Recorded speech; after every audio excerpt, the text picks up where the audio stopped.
Good morning. Good morning. Good morning.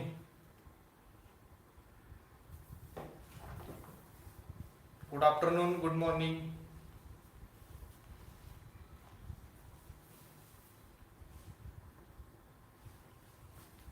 बघा, hello. लास्टच्या लेक्चरमध्ये आपण average atomic mass for an isotopic mixture हे बघितलेलं होतं. म्हणजे एक आयसोटोप असेल तर त्या आयसोटोपसाठी आपण अटॉमिक मास न सांगता ॲव्हरेज अटॉमिक मास बद्दल बोलतो. ठीक आहे. या लेक्चरमध्ये एक महत्वाचं हेडिंग बघणार आहे आपण. कन्सेप्ट काय आहे बघा. Average molar mass average molar mass of a gaseous mixture. Heading लिहून घ्या. Average molar mass of a gaseous mixture. आता सगळ्यांना माहित आहे गॅसियस मिक्सचर जे असतं ते होमोजिनियस असतं का हेट्रोजिनियस असतं? तर होमोजिनियस. म्हणजे हे कन्सेप्ट कुणाला ऍप्लिकेबल असणार आहे? Applicable for homogeneous mixture. Okay. आता सगळ्यांना माहित आहे गॅसियस मिक्सचर जे असेल ते होमोजिनियस असणार आहे. किंवा त्याच्या व्यतिरिक्त कोणतंही तुम्ही होमोजिनियस मिक्सचर जर घेतलं तर त्याच्यासाठी सुद्धा तुम्ही हा फॉर्म्युला यूज केला तरी चालणार आहे. आता हे शिकायचं का आहे आपल्याला बघा पहिल्यांदा. म्हणजे याची गरज काय आहे, ॲव्हरेज मोलर मासची गरज काय आहे ते पहिल्यांदा आपण बघूया. समजा एक एक्झाम्पल आहे. काय एक्झाम्पल आहे बघा. एअर. ओके. एअर कोण आहे? तर air is the mixture of gases. बरोबर. गॅसेसचं ते मिक्सचर असणार आहे. आणि एअर होमोजिनियस आहे का हेट्रोजिनियस आहे ते पण माहिती आहे आपल्याला. तर एअर काय आहे? होमोजिनियस आहे. ठीक आहे. ह्या एअर मध्ये कोणत्या कोणत्या टाईपचे गॅसेस आहेत? तर सगळ्यांना माहित असलेले गॅसेस म्हणजे नायट्रोजन आहे, ऑक्सिजन आहे, परत कार्बन मोनॉक्साईड आहे, कार्बन डायऑक्साईड गॅस आहे, नायट्रिक ऑक्साईड आहे, परत नायट्रोजन डायऑक्साईड आहे, परत नोबल गॅसेस आहेत. असे खूप सारे गॅसेस ह्या एअर मध्ये प्रेझेंट असतात. बरोबर. मग मला सांगा, हे जे एअर आहे ह्या एअरचं जे मोलर मास आहे, कोणतं मास? Molar mass. एअरचं मोलर मास म्हणजे नायट्रोजनचं मोलर मास असेल का? म्हणजे तुम्ही नायट्रोजनचं मोलर मास जर कॅल्क्युलेट केलं ते मोलर मास म्हणजे एअरचं मोलर मास असेल का? किंवा एअरचं जे मोलर मास आहे ते मोलर मास म्हणजे ऑक्सिजनचं फक्त मोलर मास असेल का? किंवा कार्बन मोनॉक्साईडचं मोलर मास म्हणजेच एअरचं मोलर मास असेल का? तर नाही. आपल्याला एअरचं मोलर मास जर सांगायचं असेल तर आपण काय केलं पाहिजे? या सगळ्या गॅसेसच्या मोलर मासचा आपण काय घेणार? ॲव्हरेज घेणार. आणि म्हणून हेडिंग आहे average molar mass of a gaseous mixture. बघा, जर गॅसेसचं मिक्सचर आपण घेतलं असेल तर त्याच्यासाठी आपण कुठली कन्सेप्ट सांगणार आहे? ॲव्हरेज मोलर मास. कारण आपल्याला माहित आहे या मिक्सचर मध्ये एकापेक्षा जास्त गॅस इन्व्हॉल्व्ह आहेत आणि म्हणून प्रत्येक गॅसचं मोलर मासचं ॲव्हरेज म्हणजे ह्या एअरचं मोलर मास भेटणार आपल्याला. ठीक आहे. एक फॉर्म्युला डिराईव्ह केलेला आपण लास्टच्या लेक्चरला. कसा बघा. तर फॉर्म्युला आपण कोणता डिराईव्ह केलेला? तर average molar mass is equal to काय फॉर्म्युला आपला होता? ॲव्हरेज मोलार मास कसं कॅल्क्युलेट केलं जातं? तर total mass of a mixture. म्हणजे हे जे मिक्सचर आहे या मिक्सचरचं जे टोटल मास आहे त्या मासला तुम्ही काय केलं पाहिजे? तर टोटल मोल्स न डिवाइड केलं पाहिजे. Total moles of mixture. Okay. हा आहे ॲव्हरेज मोलर मासचा फॉर्म्युला. कसा आपण डिराईव्ह केलेला हे पण तुम्हाला माहित आहे. कसा डिराईव्ह केलेला बघा. फॉर अ सिंगल सबस्टन्स साठी number of moles is equal to formula असतो given mass upon molar mass. म्हणजे molar mass is equal to काय असणार आहे? Given mass divided by number of moles असेल. ओके. म्हणजे एखाद्या सिंगल सबस्टन्स साठी जे काय मोलर मास असेल ते कसं असणार आहे? मास डिवाइडेड बाय मोल्स. ओके. मग एखादं मिक्सचर असेल, काय असेल? मिक्सचर. तर त्या मिक्सचर साठी फॉर्म्युला कसा असणार? या मोलर मासच्या ठिकाणी आपण काय लिहिणार? Average molar mass is equal to given मासच्या ठिकाणी काय लिहिणार? तर total mass of mixture divide by number of मोल्सच्या ठिकाणी काय लिहिलं पाहिजे, तर total moles of a mixture. ठीक आहे. मग आता फॉर्म्युला कसा तयार केला जातो ते बघा. सपोज गॅस 1 आहे, इथं गॅस 2 आहे आणि इथं गॅस 3 आहे. कोणताही गॅस आपण घेऊ शकतो. इन जनरल आपण फॉर्म्युला तयार करायला लागलेलो आहे. ठीक आहे. गॅस 1चं जे मास आहे इथं मी लिहितो मासेस. गॅस 1चं लेट से W1 ग्रॅम मास असेल की जे आपण घेतलेलं मास असणार आहे. गॅस 2चं जे मास असेल ते W2 ग्रॅम असेल आणि गॅस 3चं जे मास असेल ते W3 ग्रॅम मास असेल. ठीक आहे. त्याच्यानंतर जे मोलर मास असणार आहे, मोलर मास, गॅस 1चं जे मोलर मास आहे ते M1 ग्रॅम असेल आणि गॅस 2चं जे मोलर मास आहे ते M2 ग्रॅम असेल. गॅस 3चं काय असणार, M3 ग्रॅम. ठीक आहे. आता गॅस कोणता आहे त्याच्यावर ठरणार की ते मोलर मास किती असेल. परंतु हे W1 ची जी अमाऊंट आहे W1 ते आपण किती पण घेऊ शकतो. सुरुवातीला घेतलेली ती अमाऊंट असणार आहे ना. Masses upon molar mass. Okay. Number of moles बद्दल बोलूया. Number of moles. ठीक आहे. गॅस 1 चे मोल्स आपण N1 घेतलेले आहेत. गॅस 2 चे मोल्स N2 घेतले. शॉर्ट मध्ये त्याला आपण कसं रिप्रेझेंट केले, M average is equal to, formula कसा असेल तर न्यूमरेटरला काय आहे, टोटल मास ऑफ मिक्सचर. मग मास जे आहे मास ते कसं घेतोय आपण तर W1 मध्ये घेतलेलं. मग मास जे आहे मास ते कसं घेतोय आपण तर W1 मध्ये घेतलेलं आहे ना. ओके. म्हणजे W1 plus W2 plus W3 असं केलं पाहिजे ना आपण. म्हणजे गॅस 1 चं मास W1 आहे, गॅस 2 चं W2, गॅस 3 चं W3, या सगळ्या मासेचे ऍडिशन म्हणजे काय असणार आहे, टोटल मास असणार आहे. Divided by total moles. Total moles किती तर N1 plus N2 plus N3. Okay. आता जे W1 असेल ते कसं कॅल्क्युलेट केलं जातं तर इथं आपण बघितलंय. तर बघा फॉर्म्युला काय आहे, number of moles is equal to काय, given mass upon molar mass. या फॉर्म्युलावरून गिवन मास बरोबर काय, गिवन मास बरोबर N इंटू मोलर मास. बरोबर का. म्हणजे number of moles into molar मास हे जे मल्टिप्लिकेशन असेल ते काय देणार आहे, मासची व्हॅल्यू. मग W1 ची व्हॅल्यू म्हणजे काय असणार सांगा, M average is equal to W1 ची व्हॅल्यू म्हणजे काय, हे जे मास आहे ते कसं भेटणार, number of moles into molar mass. आता number of moles into molar mass म्हणजे असली का M1 N1. काय असणार आहे M1 N1. बघा W1 ची किंमत कशी करणार, mass is equal to moles into molar mass, म्हणजे moles into molar mass plus M2 ची व्हॅल्यू कशी, W2 ची value M2 N2 plus W3 ची कशी M3 N3 divided by N1 plus N2 plus N3. हे असा तुमचा फॉर्म्युला तयार होणार आहे. हा फॉर्म्युला कोणासाठी तर एव्हरेज मोलर मास कॅल्क्युलेट करण्यासाठी. ठीक आहे. काय फॉर्म्युला आहे बघा, M1 N1 plus M2 N2 plus M3 N3 divide by N1 N2 N3 चे ऍडिशन. परंतु 3 गॅसेस इन्व्हॉल्व असतील तर हा फॉर्म्युला यूज करा. 3 पेक्षा जास्त गॅसेस इन्व्हॉल्व असतील तर इथं अजून एक टर्म येणार M4 N4. ठीक आहे. हा नंतरचा विषय. पहिल्यांदा हा फॉर्म्युला लिहून घ्या, मग नंतर आपण याच्यावरती क्वेश्चन बघूया.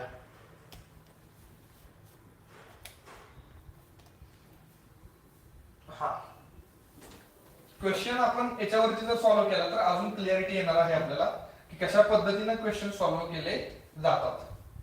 आणि हा कन्सेप्ट इम्पॉर्टंट आहे तो म्हणजे फॉर जेई मेन्स आणि ऍडव्हान्स. जेई मेन्स आणि ऍडव्हान्सला याच्यावरती खूप सारे प्रश्न विचारलेले आहेत. ठीक आहे. क्वेश्चन काय आहे बघा, अ गॅसियस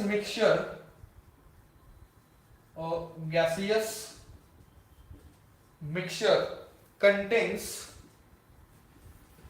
कुणाचा समावेश आहे तर CO2, H2 carbon dioxide, hydrogen and a CH4 full stop, and it contains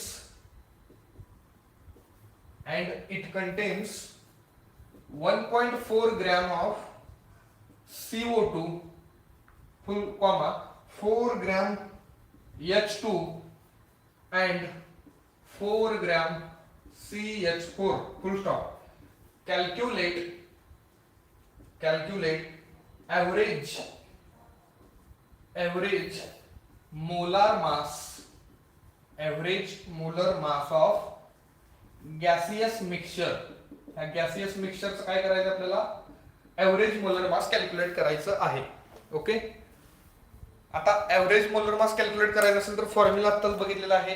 काय फॉर्म्युला आहे, M average is equal to M average म्हणजे average molar mass is equal to काय असणार टोटल मास डिवाइडेड बाय काय total moles. ठीक आहे. आता total mass आपण काढूया पहिल्यांदा. टोटल मास बघा 3 टाईपचे गॅसेस आहेत. कोणते कोणते कार्बन डायऑक्साइड हायड्रोजन आणि मिथेन. कार्बन डायऑक्साइडचं मास तुम्हाला दिलेले का दिले किती दिले 1.4 ग्रॅम प्लस त्याच्यानंतर तुम्हाला दिले हायड्रोजनचं 4 ग्रॅम प्लस मिथेनचं आहे 4 ग्रॅम. हे तुम्हाला काय भेटणार आहे तर टोटल मास की जे किती आहे बघा 4 + 4 8 + 1 9.4 gram 9.4 gram. This is the total mass. Okay. आता टोटल मोल्स काढूया. तर टोटल मोल्स कसे असतील सांगा पहिला. Total moles is equal to कसे असणार तर moles of CO2 plus moles of H2 plus moles of CH4 या तिघांची काय असणार आहे एडिशन म्हणजे काय असणार आपल्याला टोटल मोल्सची व्हॅल्यू. मग moles of carbon dioxide gas आपल्याला दिलेले नाहीत. कशी कॅल्क्युलेट करूया मोल्स ऑफ CO2 म्हणजे given mass of CO2 divided by molar mass. Given mass किती आहे 1.4 gram divided by molar mass किती आहे CO2 बघा तर ते आहे 44 ग्रॅम. ठीक आहे. हे कॅल्क्युलेशन सॉल्व्ह करा किती येतंय बघा. त्याच्यानंतर मोल्स ऑफ हायड्रोजन कसं असेल तर गिवन मास अपॉन मोलर मास आहे 2 ग्रॅम बरोबर. हे आलं तुमचं 2. त्याच्यानंतर मोल्स ऑफ मिथेन किती असतील मोल्स ऑफ मिथेन तर 4 ग्रॅम डिवाइडेड बाय मिथेनचं मोलर मास असतं 16 ग्रॅम म्हणजे 1/4 इज इक्वल टू 0.25 मोल्स आले. ठीक आहे. आता फक्त कार्बन डायऑक्साइडचे मोल्स किती आहेत चेक करा तर ते आहेत 0.03 मोल्स. ओके.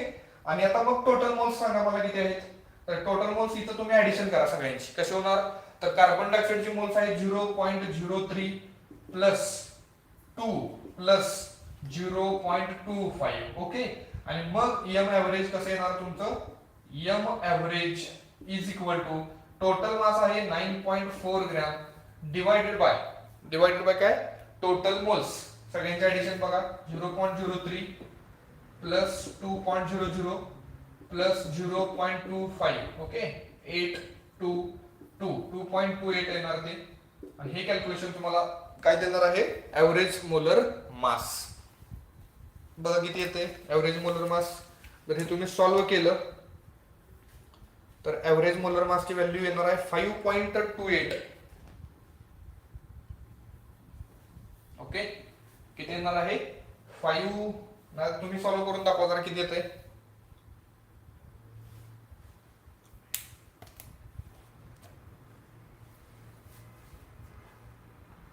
0.4 येणार आहे बघा हे 0.4 ग्रॅम. ठीक आहे. अशा पद्धतीने तुम्हाला ॲव्हरेज मोलर मास कॅल्क्युलेट करायचं आहे की ज्याच्यामध्ये फॉर्म्युला सिंपल आहे total mass upon total moles. ठीक आहे. लिहून घ्या. हा सेकंड क्वेश्चन बघा. आता क्वेश्चनची व्हरायटी फक्त आपल्याला डिस्कस करायची की कोणत्या कोणत्या टाईपचे आणि कोणत्या कोणत्या पद्धतीचे प्रश्न आपल्याला विचारले जाऊ शकतात. तर ह्याच्यामध्ये एक क्वेश्चन एक असा आहे बघा calculate the M average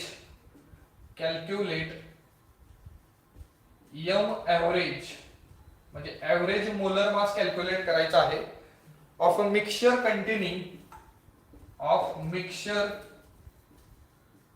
containing SO2 and O2 sulfur dioxide and oxygen in 2:1 mole ratio. 2:1 mole ratio. Calculate करा मग. सिंपल कन्सेप्ट आहे अतिशय. क्वेश्चन पण सिंपल आहे. कसं सॉल्व्ह करायचं बघा. तर एम ॲव्हरेजचा आत्ता वापरलेला फॉर्म्युला कसा असणार M average is equal to M1 N1 plus M2 N2 divided by N1 plus N2. ठीक आहे. याच्यामध्ये N1 कोणासाठी घेऊया तर N1 आपण घेऊया सल्फर डायऑक्साइड साठी की जे किती आहे 2 आहे. म्हणजे सल्फर डायऑक्साइडचे नंबर ऑफ मोल्स की जे 2 आहेत आणि ऑक्सिजन साठी N2 असेल. N2 फॉर ऑक्सिजन किती आहे तर 1 आहे. ओके. म्हणजे नंबर ऑफ मोल्स आपल्याला माहित आहे. फक्त M1 सांगा. M1 ऑफ SO2 सल्फर डायऑक्साइडचं मोलर मास किती असतं तर सल्फर डायऑक्साइडचं मोलर मास बघा 64 असणार आहे. आणि M2 कोणासाठी O2 चा मोलर मास किती असतो तर 32 ग्रॅम बरोबर. व्हॅल्यू पुट करा म्हणजे M average is equal to M1N1 64 into 2 plus 32 into 1 divide by N1 plus N2 म्हणजे 2 प्लस 1. हे कॅल्क्युलेशन सॉल्व्ह केले की काय भेटणार आपल्याला तर M एव्हरेज 64 into 2 म्हणजे 128 प्लस 32 डिवाइडेड बाय 3. 128 प्लस 32 म्हणजे 160 डिवाइडेड बाय 3 म्हणजे किती येते बघा 160 अपॉन 3.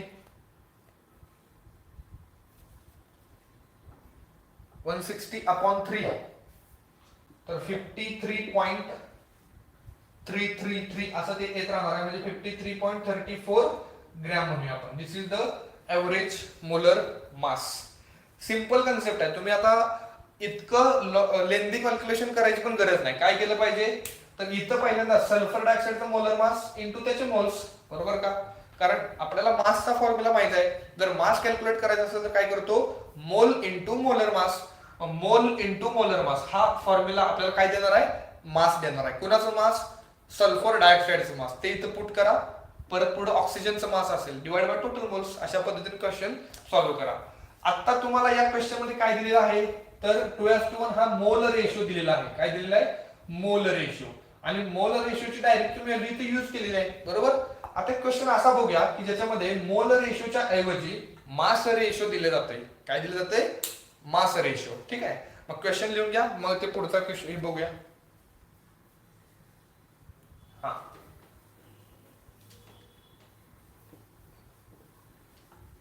काय क्वेश्चन बघा. Calculate M average. Calculate M average म्हणजे average molar mass containing ozone and oxygen containing O3 and O2 in 2:1 mass ratio. 2:1 mass ratio. Full stop. आता याच्या अगोदरचा क्वेश्चन आणि हा क्वेश्चन हलकासा फरक आहे. काय तर याच्या अगोदरच्या क्वेश्चन मध्ये आपल्याला काय दिलेलं मोल रेशो. त्याच्यामुळे तो सिंपल क्वेश्चन झालेला. इथं मास रेशो दिलेला आहे. फॉर्म्युला आपल्याला सगळ्यांना माहित आहे M एव्हरेज. M एव्हरेजचा फॉर्म्युला काय असणार M1N1 plus M2N2 divided by N1 plus N2. आणि हा जो फॉर्म्युला आहे होमोजिनियस मिक्सचर साठी तुम्ही अप्लाय करायचा आहे. कोणतेही होमोजिनियस मिक्सचर असले ओके. याच्यामध्ये M1 म्हणजे काय असणार सांगा पहिल्यांदा. M1 म्हणजे मोलर मास ऑफ ओझोन किती असणार आहे. ओझोन एका ऑक्सिजन आयटमचं किती असतं मास 16. 3 ऑक्सिजनच्या आयटमचं म्हणजे 16 into 3 केलं पाहिजे. हे येणार आहे 48 ग्रॅम. आणि M2 म्हणजे कोण असणार M2 मीन्स ऑक्सिजन साठी असेल आणि ऑक्सिजनचं किती असणार 16 into 2 is equal to 32 gram. म्हणजे M1 आणि M2 ची व्हॅल्यू आपल्याला माहित आहे. N1 आणि N2 काय आहे तर मोल्स. कुणाचे मोल्स ओझोन आणि ऑक्सिजनचे मोल्स की जे दिलेत का तर नाही. काय दिलाय मास रेशो. कसा मास रेशो दिलाय तो बघूया मग. ठीक आहे तो थोडंसं क्वेश्चन आपल्याला कसा सॉल्व्ह करायचा आहे बघा. एक मिक्सचर आहे. या मिक्सचर मध्ये कोण कोण आहे तर इथं आहे ओझोन आणि इथं आहे O2. तुम्हाला मास रेशो दिलेला आहे किती तर 2:1. ठीक आहे. आणि या मास रेशोला कशामध्ये कन्वर्ट केलं पाहिजे कशामध्ये सांगा तर या मास रेशोला मोल्स मध्ये कन्वर्ट केलं पाहिजे. कशामध्ये मोल रेशो मध्ये. म्हणजे आता फॉर्म्युला वापरा number of moles is equal to mass upon molar mass. ठीक आहे मग मास वरून जर नंबर ऑफ मोल्स पाहिजे असतील तर काय केलं पाहिजे या दिलेल्या मासला मोलर मासने डिवाइड करूया का मग डिवाइड करा. इथे लिहिणार मी मोल रेशो. मोल रेशो पाहिजे असेल तर काय केलं पाहिजे तर या मासला म्हणजे 2 ला कितीने डिवाइड करूया कितीनं मोलर मासनं. काय आहे ओझोनचं मोलर मास 48 ऍज 2 1 अपॉन म्हणजे काय मोलर मास बरोबर. म्हणजे तुम्हाला काय भेटणार आहे नंबर ऑफ मोल्स. ऑक्सिजन साठी किती असेल तर 32 म्हणजे हे तुम्हाला काय भेटणार आहे तर मोल रेशो. आता रेशो जर ऑब्झर्व केला तर थोडासा कॉम्प्लिकेटेड आहे. कॅल्क्युलेशन साठी आपल्याला थोडंसं प्रॉब्लेम येणार. ह्याला थोडंसं सोपं करूया. ठीक आहे कसं करणार बघा. जो रेशो आहे 2/48 याला 16 न मल्टिप्लाय करा. कितीनं मल्टिप्लाय करा 16 न. जर इथं 16 ने मल्टिप्लाय केलं तर तिकडे पण केलं पाहिजे ना. 1/32 इंटू 16 म्हणजे दोन्ही साईडला ऑपरेशन केलं तर ते करेक्ट असणार आहे. म्हणजे किती येणार आहे 2/3 ऍज टू 1/2 येईल. Yes sir. म्हणजे सिम्पलेस्ट फॉर्म मध्ये त्याला आणूया आपण. आता डिवाइड बाय 3 आहे, तिकडे डिवाइड बाय 2 आहे. परत यांचा एलसीएम घ्या, लोएस्ट कॉमन मल्टिपल की जे किती असतो 6. म्हणजे कसं करूया 2 into 2 divide by 3 into 2 as to 1 into 3 divide by 2 into 3. म्हणजे रेशो कसा होणार आहे बघा, रेशो 4/6 ऍज टू 3/6. 6 कॅन्सल म्हणजे 4 ऍज टू 3. हा 4 ऍज टू 3 अतिशय सिंपल रेशो आला. हा रेशो कुठला असणार आहे तर मोल रेशो. म्हणजे या फॉर्म्युलामध्ये किंवा या क्वेश्चन मध्ये आपण काय समजून घ्यायचं आहे, मास रेशोला जर मोल रेशो मध्ये कन्वर्ट करायचं असेल तर डिवाइड बाय काय करा मोलार मास. ठीक आहे. मग ते मोल रेशो इथे पुट करा आता. म्हणजे N1 कुणासाठी ओझोन साठी किती आहे किंमत त्याची तर 4 आहे. ठीक आहे. आणि N2 कुणासाठी O2 साठी त्याची व्हॅल्यू 3 आहे. मग M एव्हरेजचा फॉर्म्युला वापरा. M average is equal to M1 N1 म्हणजे 48 इंटू 4 प्लस M2 आहे 32 इंटू 3 डिवाइडेड बाय 4 प्लस 3. आणि हे तुमचा आन्सर असणार आहे एव्हरेज मोलर मास. कॅल्क्युलेट करा किती येते बघा. 4 into 8 2 3 4 into 4 16 plus 3 19 192 plus 32 into 3 6 आणि 9. ओके. इथं 7. कॅल्क्युलेशन बघा 6 प्लस 2 8 9 प्लस 9 8. इथं 1 9 प्लस 1 10 10 प्लस 1 11 म्हणजे 1188 डिवाइड बाय 7 किती येते बघा. आता हे सिंपल कॅल्क्युलेशन आहे. हा याचा आन्सर येणार आहे 169.7 169.7 म्हणजे हे अप्रॉक्सिमेटली 170 आपण म्हणूया म्हणजे 170 ग्रॅम. तरी अशा पद्धतीने तुम्हाला एव्हरेज मोलर मास कॅल्क्युलेट करायचं आहे. लिहून घ्या.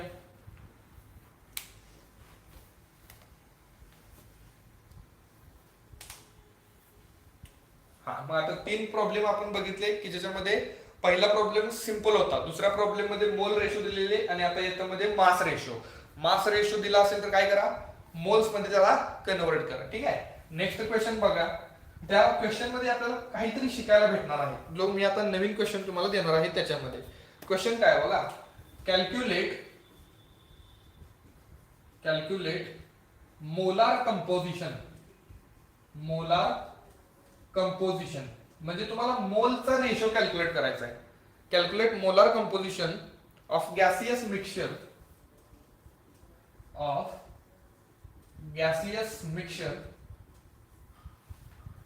Mixture containing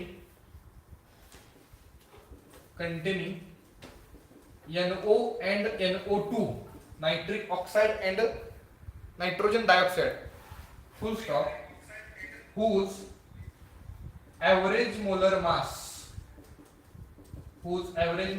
is 38 full stop. हा काय क्वेश्चन आहे, एक गॅसियस मिक्सचर आहे कुणाचं नायट्रिक ऑक्साइड आणि नायट्रोजन डायऑक्साइड. त्यांचं तुम्हाला मोलर कंपोजिशन कॅल्क्युलेट करायचं आहे की ज्याच्यामध्ये एव्हरेज मोलर मास तुम्हाला दिलेलं आहे. आतापर्यंत आपण काय काय केलं, मोल रेशो वरून एव्हरेज मोलर मास कॅल्क्युलेट केलं. आता एव्हरेज मोलर मास वरून मोल रेशो कॅल्क्युलेट करूया. मग कसा आपला फॉर्म्युला हे सगळ्यांना माहित आहे, M average is equal to M1 N1 plus M2 N2 divided by N1 plus N2. जे मिक्सचर आहे त्या मिक्सचर मध्ये दोन गॅसेस आहेत, एक आहे NO आणि एक आहे NO2. ठीक आहे.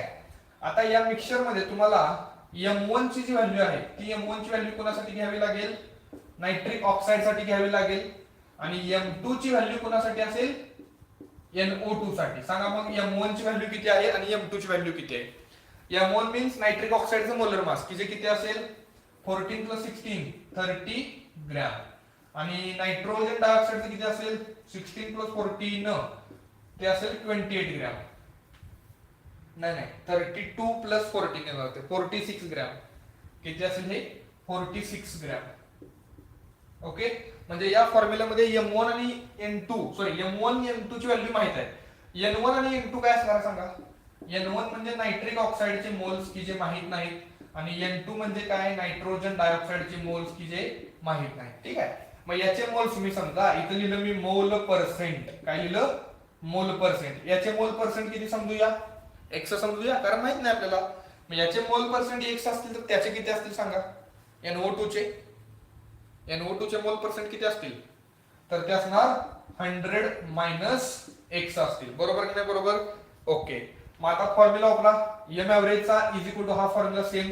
एम ऍव्हरेजची व्हॅल्यू दिलेली आहे 38 इज इक्वल टू M1 किती आहे बघा, M1 30 into number of moles, nitric ऑक्साइडचे किती आहेत moles, into x plus NO2 चे मोलर मास किती आहे, मोलर मास M2 46 इंटू त्याचे moles 100 minus x divided by काय, N1 प्लस N2. दोघांच्या पर्सेंटेजचे ऍडिशन, दोघांच्या मोल पर्सेंटचे ऍडिशन किती असणार आहे, 100% असेल का. Yes sir. हे तुम्ही सॉल्व्ह केलं की तुम्हाला काय भेटणार, एक्स ची व्हॅल्यू, आणि एक्स ची व्हॅल्यू NO चे मोल देणार आहे, तसंच NO2 चे पण मोल्स तुम्हाला भेटणार आहे. सॉल्व्ह करा किती येते बघा. जर तुम्हाला इथं सॉल्व्ह केलं तुम्ही तर इथं एक्स ची व्हॅल्यू येणार आहे 50%. किती येणार आहे, 50%. मग आपल्या या मिक्सचर मध्ये मोल पर्सेंट जर बघितलं तर NO चे मोल पर्सेंट किती आहे, 50%, आणि NO2 चे पण किती असणार, 50%. आता 50% ला जर तुम्हाला एका नंबर मध्ये कन्वर्ट करायचं असेल तर काय केलं पाहिजे, 50 divide by 100 is equal to 1/2 is equal to 0.5. म्हणजे NO चे किती मोल्स असतील, NO चे 0.5 आणि NO2 चे पण 0.5. म्हणजे दोघांचे इक्वल नंबर ऑफ मोल्स तिथं प्रेझेंट आहेत. कळलं मोल रेशो कसा कॅल्क्युलेट केला. ओके, मग याच्यामध्ये सर एक नवीन गोष्ट काय शिकायला भेटणार, तर तुम्हाला एक ट्रिक देतो मी. काय ट्रिक आहे बघा. हा, हे जे मिक्सचर आहे त्या मिक्सचरचं ऍव्हरेज मोलर मास तुम्हाला दिलेलं आहे. म्हणजे एम ऍव्हरेज किती दिले, 38 दिलेलं आहे. Yes sir. ओके, आता ट्रिक काय सांगते बघा. NO plus NO2 divided by जर 2 आलं, काय आलं, काय केलं मी, NO प्लस NO2 मिक्सचर कोणाकोणाचं आहे, NO आणि NO2 चं मिक्सचर आहे. दोघांचे ऍडिशन डिवाइड बाय 2 करा. तर याच्यामध्ये अर्थ काय, NO चं मोलर मास किती आहे सांगा. NO चं मोलर मास 30 आहे, घेतलं इथं, प्लस NO2 चं मोलर मास किती आहे, 46 डिवाइड बाय 2 करा. ओके, आन्सर सॉल्व्ह करा किती येते बघा. तर हे 76 divide by 2 is equal to 38 आलं. आणि हे 38 आणि हे जे 38 आहे ते एक्झॅक्ट सेम आहे ना. म्हणजे हे जे मास आहे हे मास आपण असं म्हणायचं हे मिक्सिंगचं मास आहे. ओके, किंवा हे ऍव्हरेज घेतलं, कुणाचं ऍव्हरेज, नायट्रिक ऑक्साइडचं मोलर मास आणि नायट्रोजन डायऑक्साइडचं मोलर मासचं ऍव्हरेज. हे ऍव्हरेज किती आलं, 38. आणि दिलेली व्हॅल्यू पण जर 38 असेल, दिलेली व्हॅल्यू पण 38 असेल तर त्या मिक्सचर मध्ये नायट्रिक ऑक्साइड आणि नायट्रोजन डायऑक्साइडचे इक्वल मोल्स प्रेझेंट असतात. याचे किती असतील, 0.5, तर त्याचे पण 0.5. याचे 50% तर त्याचे पण 50%. कळलं नाही कळलं. मग काय ट्रिक लिहिणार याच्यामध्ये, तर पॉइंट मी सांगतो लिहून. इफ मोलार मास कुणाचं, मिक्सिंगचं, is equal to molar mass कशाचं, ऍव्हरेजचं. ठीक आहे, हे तुमचं मोलार मास असेल मिक्सिंगचा असं समजूया. हे मिक्सिंगचं मोलार मास किती आलं, 38. ऍव्हरेज मोलार मास किती आहे, 38. जर मिक्सिंग मोलार मास आणि ऍव्हरेज मोलार मास जर सेम असेल then both gases contains equal number of moles. तर दोघांचे जे मोल्स असतील ते कसे असतील, इक्वल. याचे 0.5 त्याचे पण 0.5. ओके, बघा.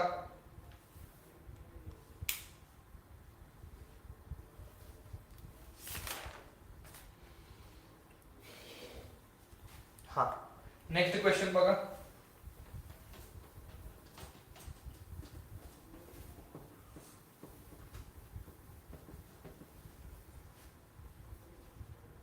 लिहून घ्या question. At 27 degrees Celsius and 1 atm pressure, at 27 degrees Celsius and 1 atm pressure, gaseous mixture of कोणाकोणाचा आहे, oxygen and sulfur dioxide contains contains gases, किंवा थांबा ह्या क्वेश्चनच्या अगोदर तुम्हाला एक नोट लिहून द्यावी लागेल, त्याच्यानंतर थोडंसं क्वेश्चनच चेंज करा. क्वेश्चन चेंज करूया, थांबा. क्वेश्चन काय आहे बघा. A gaseous mixture contain a gaseous mixture contains 60% mole of CO2 and 40% mole of O2. Full stop. Calculate M average. Calculate M average. Average molar mass तुम्हाला कॅल्क्युलेट करायचा आहे. परत फॉर्म्युला यूज करा. कोणाचा फॉर्म्युला आहे? एम एव्हरेजचा formula काय असेल? m1 n1 plus m2 n2 divided by n1 plus n2. m1 कोणासाठी असेल? तर कार्बन डायऑक्साइड साठी, की जे किती आहे रे? 44 ग्रॅम. आणि m2 कोणासाठी असणार? m2 ऑक्सिजन साठी, की जे किती आहे?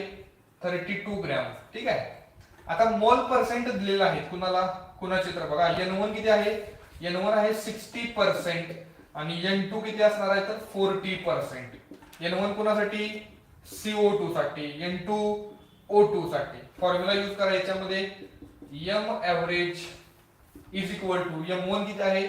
44 into 60 plus 32 into 40 divided by 100 येणार, कारण 60 आणि 40 चं एडिशन होणार 100%. हे सॉल्व्ह केले की तुम्हाला काय भेटणार आहे? एव्हरेज मोलर मास, की जे किती येतोय बघा.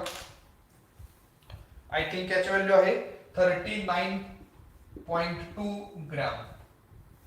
सिंपल क्वेश्चन होता, अतिशय सिंपल आहे बघा. आता या फॉर्म्युल्यामध्ये काही लोकांना असा पण डाऊट असेल, सर 60% हे जे तुम्ही साइन आहे ते डायरेक्ट इथं तुम्ही आहे तीच व्हॅल्यू पुट केलेली आहे. 60% इथं कसं 40% 40च्या 40 आहे तीच व्हॅल्यू पुट केलेली आहे. जर आम्हाला 60% कन्वर्जन असं करायचं असेल 0.6 मध्ये, चालेल, नो प्रॉब्लेम. 40% मीन्स 0.4. तर आपला फॉर्म्युला कसा यूज करायचा बघा. m average is equal to 44 into 0.6 plus 32 into 0.4 divided by 100% च्या ठिकाणी आपण काय लिहिणार? मग 1 लिहिणार. कारण का सांगा बरं? 0.6 प्लस 0.4 किती असतं? 0.6 प्लस 0.4 म्हणजे 1.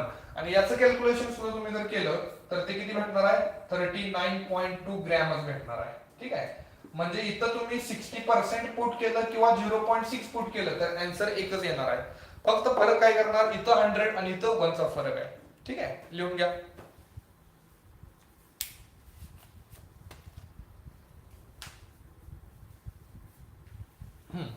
नेक्स्ट क्वेश्चन बघण्यापूर्वी तुम्हाला एक नोट लिहून द्यायची आहे. खूप महत्वाची नोट आहे. काय बघा, ती जर माहित असेल तर बरेचसे प्रॉब्लेम आपले सॉल्व्ह होतात. हा, पहिला एक नोट लिहून घ्या. नोट काय असेल बघा. At constant pressure and temperature, constant pressure and temperature, volume of gas is directly proportional to number of moles. Okay, number of moles हे आपल्याला माहित पाहिजे. म्हणजे काय? तर अकॉर्डिंग टू अवोगाद्रोज लॉ, इथे लिहितो मी. अकॉर्डिंग टू अवोगाद्रोज लॉ, हा कोणता लॉ आहे? तर अवोगाद्रोज लॉ.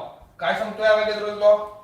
प्रेशर टेम्परेचर कॉन्स्टंट असेल तर गॅसचे जे व्हॉल्यूम आहे ते कशाला डायरेक्टली प्रोपोर्शनल असणार आहे? नंबर ऑफ मोल्सला. म्हणजे व्हॉल्यूम इन्क्रीज होत गेलं तर नंबर ऑफ मोल्स पण इन्क्रीज होत जाणार आहे.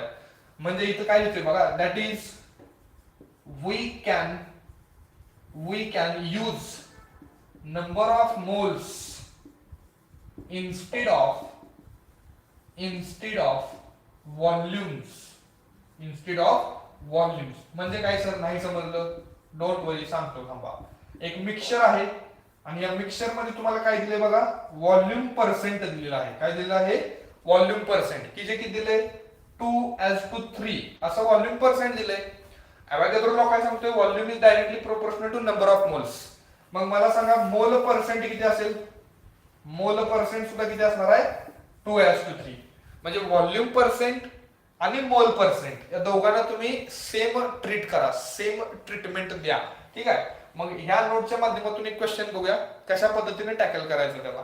हे पहिला लिहून घ्या. हा, हे लिहून घ्या. तोपर्यंत मी तुम्हाला एक क्वेश्चन देतो.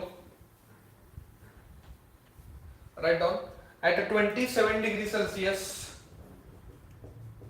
and 1 atm pressure, gaseous mixture of O2 and SO2 contains कुणाचा समावेश आहे 2:1 volume ratio, 2:1 volume ratio, full stop. Calculate number of moles present in 20 gram of mixture. Question mark. हा, नोट काय सांगते तर गॅसचं व्हॉल्यूम नंबर ऑफ मोल्सला directly proportional आहे. ठीक आहे. हा, आपल्याला काय कॅल्क्युलेट करायचं ते इथे लिहितो मी पहिला. Number of moles of mixture, बरोबर.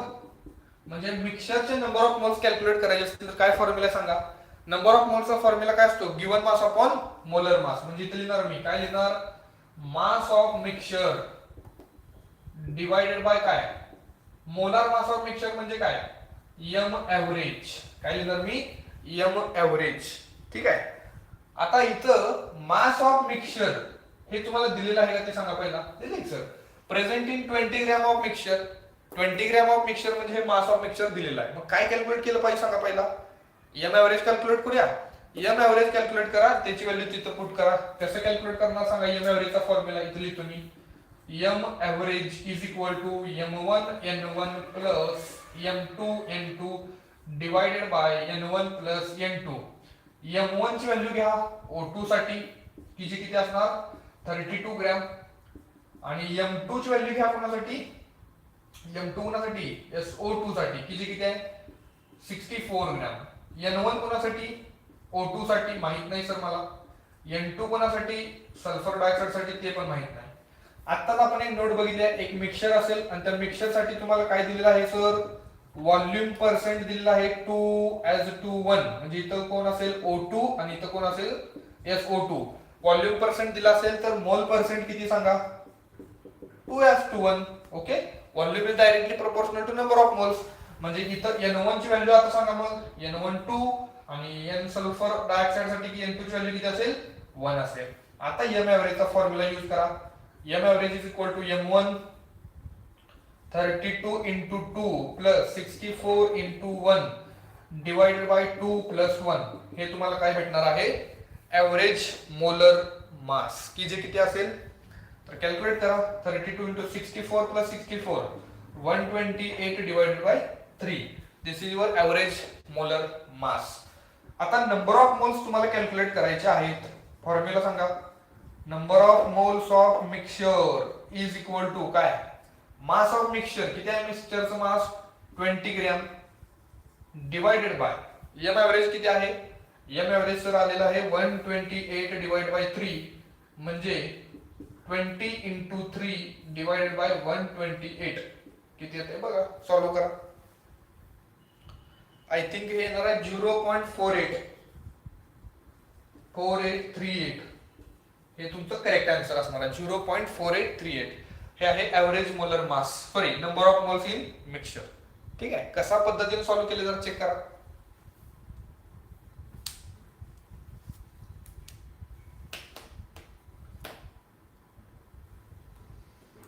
हा, यानंतर पुढचा एक महत्वाचा कन्सेप्ट बघूया. आय होप तुम्हाला एव्हरेज मोलर मासचा सगळा कन्सेप्ट समजला असेल. याच्यानंतर ही कन्सेप्ट झाल्यानंतर एक महत्वाचा पॉइंट आहे कोणता बघा पर्सेंटेज कंपोजिशन म्हणजे काय ते बघूया. ठीक आहे. हेडिंग लिहा स्टार करून लिहा पर्सेंटेज कंपोजिशन. ठीक आहे. आता काय असतं पर्सेंटेज कंपोजिशन, तर त्यासाठी की आपण एक एक्झाम्पल घेऊया. फॉर एक्झाम्पल आहे ग्लुकोज. कोणाचं एक्झाम्पल आहे? ग्लुकोज. ग्लुकोजचा फॉर्म्युला C6H12O6. ठीक आहे. या ग्लुकोजच्या फॉर्म्युल्यामध्ये किती टाईपचे आयटम्स आहेत इथले तुम्ही, how many types of elements are present. How many types of elements are present. किती टाईपचे एलिमेंट्स आहेत? तर कार्बन आहे, त्याच्यानंतर हायड्रोजन आहे, आणि कोणता टाइप आहे? ऑक्सिजन आहे. बरोबर. ओके.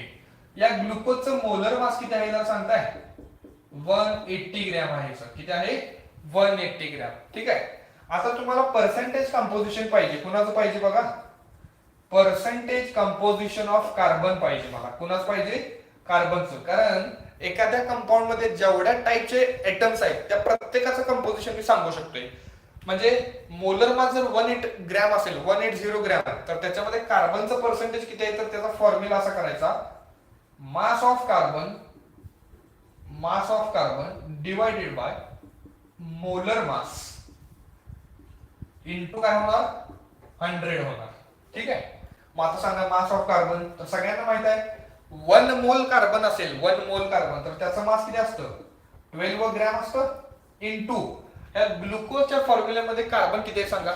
6 आहे. म्हणजे 12 इंटू 6 डिवाइडेड बाय मोलर मास असणार 180 ग्रॅम इंटू 100. ह्याचं आन्सर जे येणार आहे ते तुम्हाला काय भेटणार आहे? Percentage of carbon. मग मला तुम्ही सांगा पर्सेंटेज ऑफ हायड्रोजन किती असेल? पर्सेंटेज ऑफ हायड्रोजन सांगा. काय फॉर्म्युला? मास ऑफ हायड्रोजन 1 मोल असेल तर त्याचा मास किती असतं बाळांनो?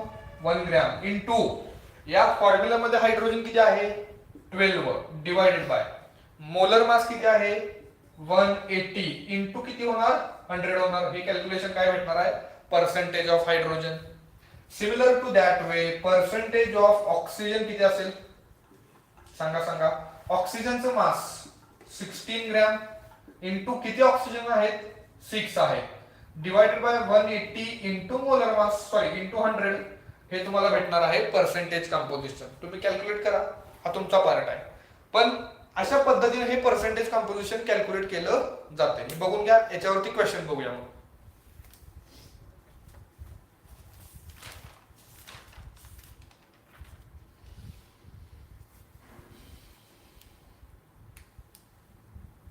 हा ठीक आहे. आय होप तुम्ही हे केलं पण असेल कॅल्क्युलेट. क्वेश्चन कशा पद्धतीचे याच्यावरती विचारले जातात ते बघूया. लॉजिकली आपल्याला सगळा अप्रोच करायचा आहे याच्यामध्ये. क्वेश्चन असा आहे, an oxide of sulphur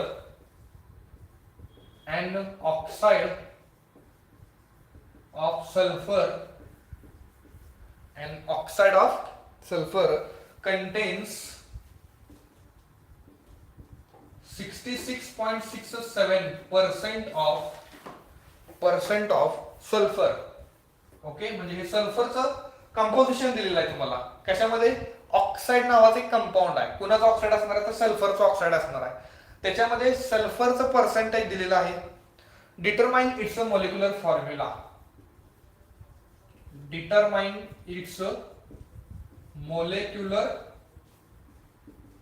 formula. जरा क्वेश्चन चेक करा, सॉल्व्ह होतोय का जरा चेक करा.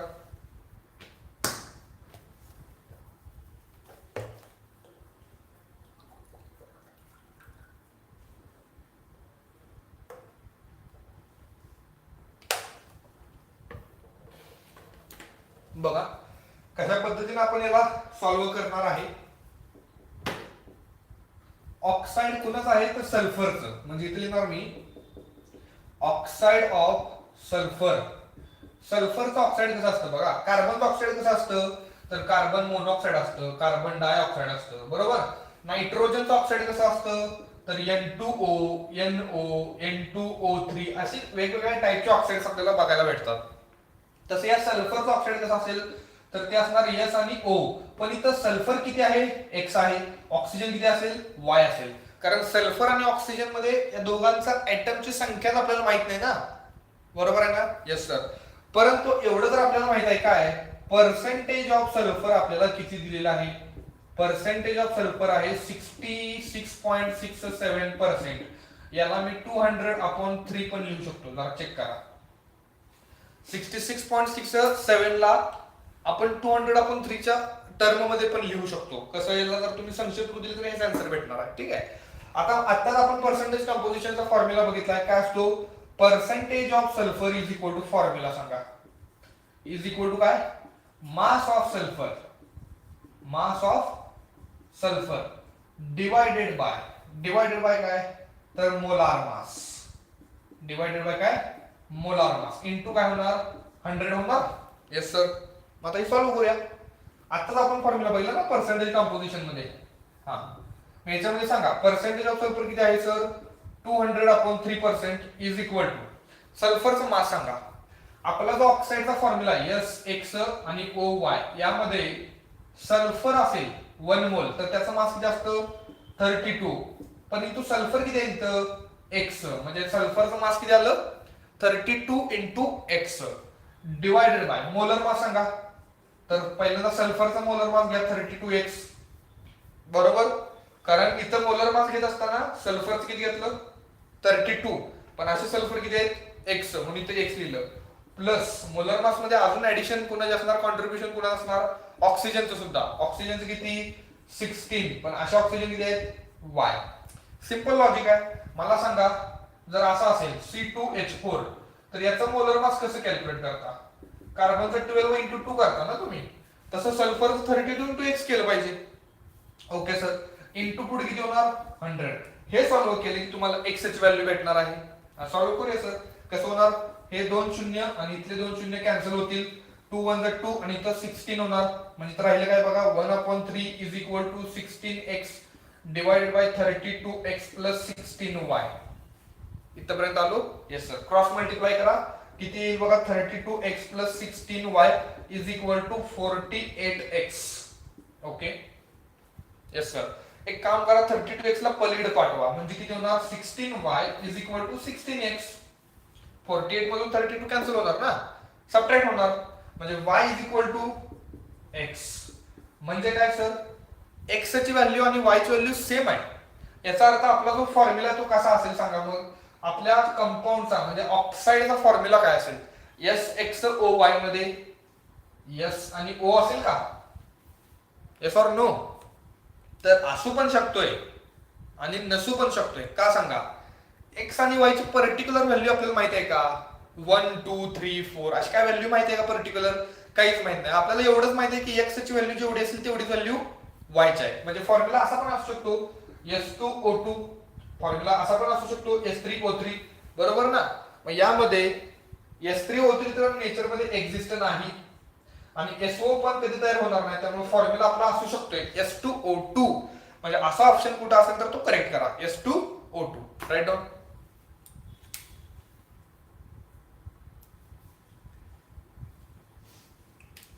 ओके, समजला असेल question?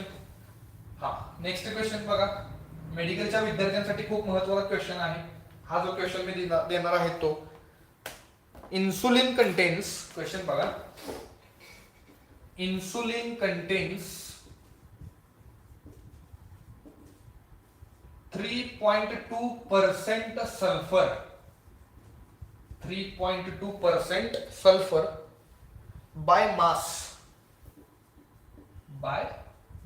full stop. Calculate minimum molar mass of sulfur. Calculate minimum molar mass of sulfur. ठीक आहे. ओके, कसा क्वेश्चन सॉल्व्ह करायचा? तर इथं फॉर्म्युला तुमच्या डोळ्यासमोर आहेच. फॉर्म्युला काय आहे बघा. तर सल्फरचं पर्सेंटेज आपल्याला दिलेलं आहे, म्हणजे फॉर्म्युला कसा होणार? Percentage of sulphur is equal to mass of sulphur divided by molar mass into 100. Yes sir. यामध्ये काय कॅल्क्युलेट करायचं आहे? तर हे मोलर मास आपल्याला कॅल्क्युलेट करायचं आहे.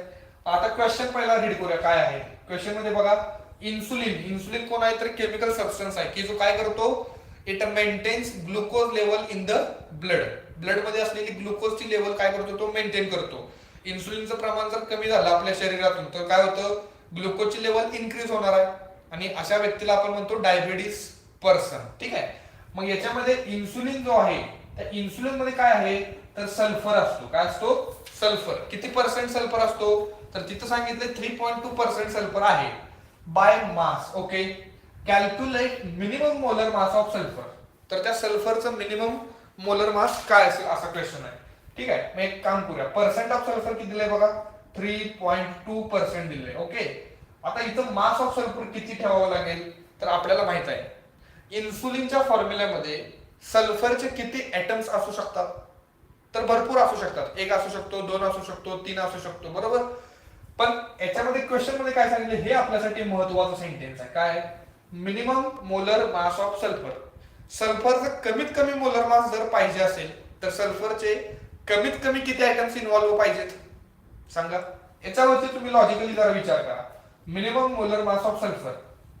सल्फरचं मिनिमम मोलर मास पाहिजे असेल तर सल्फरचे मिनिमम किती ऍटम्स सल्फरचे मिनिमम किती ऍटम्स या इन्सुलिन मध्ये प्रेझेंट पाहिजेत.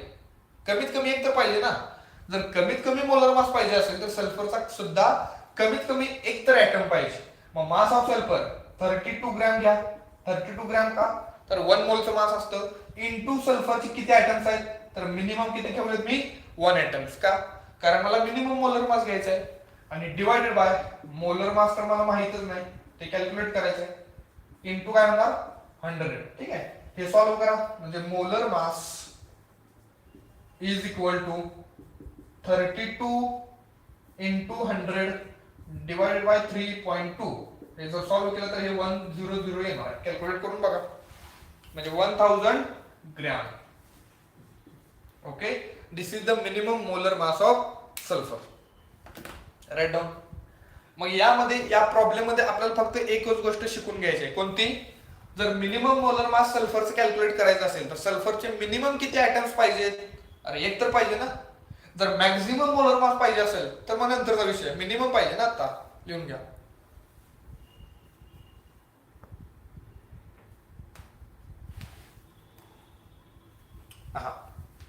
सेम क्वेश्चन आहे थोडासा डिफरंट पद्धतीने आपण सॉल्व्ह करायचा आहे. काय क्वेश्चन आहे बघा. इन अन हायड्रेटेड क्लोराइड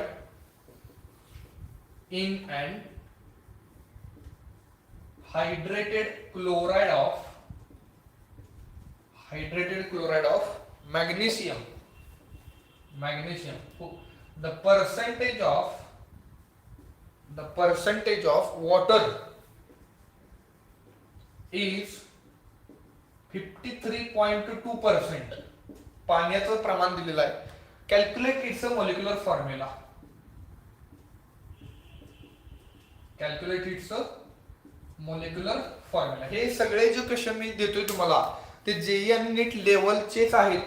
ठीक आहे.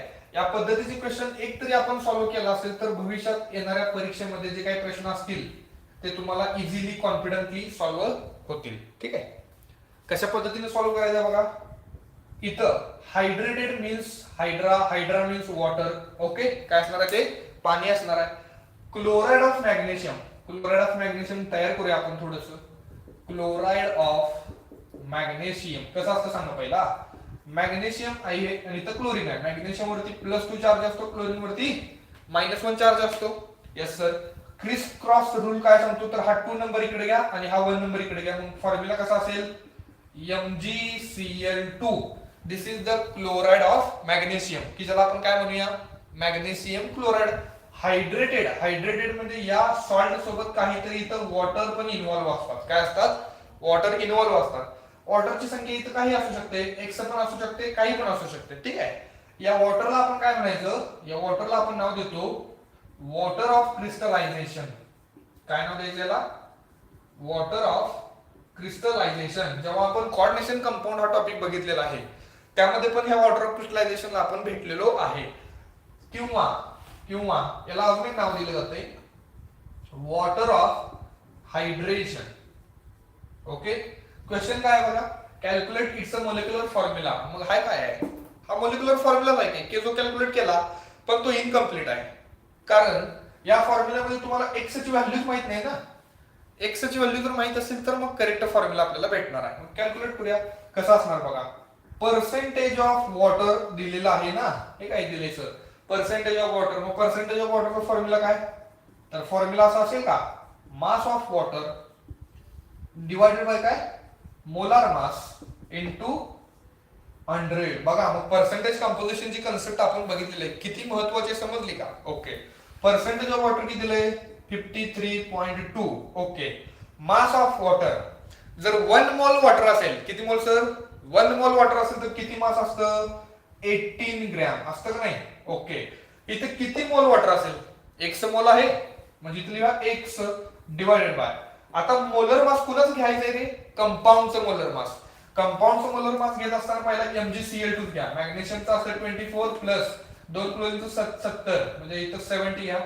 म्हणजे किती येणार आहे तर 70 20 94 प्लस XH2 म्हणजे इथं 18x घ्या. ओके, किती घेणार मी, 18x, सॉरी 70 नाही 71 घेणार आपण.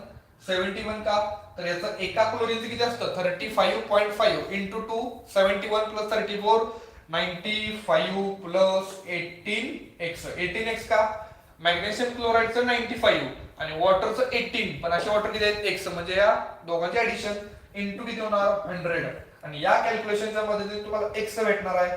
x ची व्हॅल्यू इथे येणार आहे 6. तुम्ही सॉल्व्ह करायचं आहे नंतर. म्हणजे फॉर्म्युला काय असणार आपला, Mgcl2.6H2O. काय फॉर्म्युला असणार आहे, Mgcl2.6H2O. This is the correct molecular formula of the given compound. Write down. हा, या प्रॉब्लेम मध्ये तुम्हाला एक इम्पॉर्टंट नोट सांगतो. काय बघा, जर तुम्हाला MgCl2.H2O XH2 असं काहीतरी दिसलं, म्हणजे असा फॉर्म्युला दिसला, तर या फॉर्म्युल्याला म्हणायचं असतं हायड्रेटेड सॉल्ट. काय नाव आहे त्याला, हायड्रेटेड सॉल्ट, की ज्या सॉल्ट मध्ये वॉटरचं प्रमाण काही ना काहीतरी आहे, पण फक्त MgCl2 दिसलं, फक्त MgCl2, तर याला म्हणायचं अनहायड्रस सॉल्ट. काय नाव द्यायचं, अनहायड्रस सॉल्ट. ऑर्गॅनिक केमिस्ट्री मध्ये खूप सारा कन्सेप्ट आपल्याला याच्यावरून क्लिअर करायचा आहे. हायड्रेटेड आणि अनहायड्रस मधला फरक समजून घ्या, लिहून घ्या.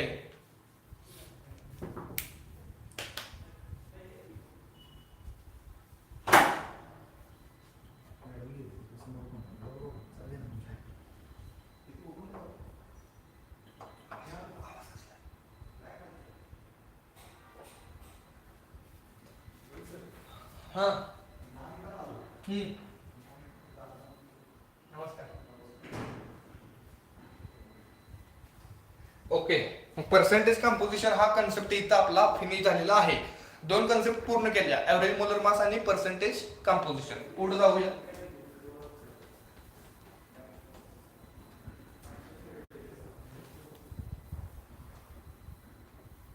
हा, हेडिंग लिहा, वेपर डेन्सिटी. नवीन कन्सेप्ट आहे थोडीशी सगळ्यांसाठी. खूप सारे न्यूमेरिकल प्रॉब्लेम याच्यावरती आपल्याला बघायला भेटतात. पण वेपर डेन्सिटी, त्याला शॉर्ट मध्ये व्हीडी लिहा.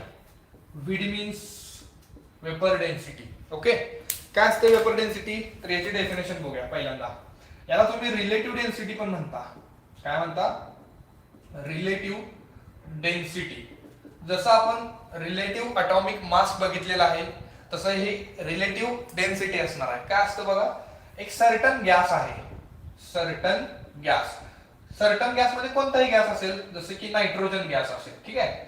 या नायट्रोजन गॅसची जी डेन्सिटी असते, डेन्सिटी ऑफ नायट्रोजन गॅस, ठीक आहे, काहीतरी त्याची व्हॅल्यू असेल. ओके, पण इथं हायड्रोजन गॅस घेतला मी, आणि हा हायड्रोजन गॅस आपल्यासाठी स्टँडर्ड गॅस असणार आहे. कोण असणार आहे, स्टँडर्ड गॅस. जेव्हा आपण वेपर डेन्सिटी कन्सेप्ट बघतो, तेव्हा एक सर्टन गॅस असणार आहे आणि एक स्टँडर्ड गॅस असणार आहे. सर्टन गॅस आपण नायट्रोजन घेतला, त्या नायट्रोजनची काहीतरी डेन्सिटी असेल, ठीक आहे, डेन्सिटी की जी आपण ग्रॅम पर एम एल मध्ये सांगणार आहे. आणि एक स्टँडर्ड गॅस तुझं कोण आहे, हायड्रोजन गॅस, की ज्याची डेन्सिटी काय असणार आहे, ग्रॅम पर एम एल. मग सर्टन गॅसची जी डेन्सिटी आहे, म्हणजे नायट्रोजन गॅसची जी डेन्सिटी आहे, ती आपल्या स्टँडर्ड गॅसला काय करायची असते, कम्पेअर करायची असते. आणि ते कम्पॅरिझन म्हणजेच वेपर डेन्सिटी. म्हणजे कसं कम्पेअर करणार सांगा, vapour density is equal to काय करणार, सर्टन गॅसची डेन्सिटी, म्हणजे कसं, density of certain gas. Certain gas काय करायचं आहे, कम्पेअर करायचं आहे. कुणाला कम्पेअर करायचं आहे? तर स्टँडर्ड गॅसच्या डेन्सिटीला. ओके, म्हणजे आपण इथे डिवाइड बाय करूया. काय करूया? Divide by density of hydrogen gas. Hydrogen means H2 बर का, कारण तो गॅस आहे. हा, परंतु इथं कंडिशन एक आहे, at similar conditions of pressure and temperature. म्हणजे नायट्रोजन गॅसची डेन्सिटी साठी जो प्रेशर जो टेम्परेचर असणार ते सगळं तिकडं स्टँडर्ड गॅससाठी ठेवायचं आहे. ठीक आहे, आणि हा तुमचा वेपर डेन्सिटीचा फॉर्म्युला आहे. बघा, कम्पेअर करायचा आहे म्हणजे रेशो घ्यायचा आहे रे बाळांनो.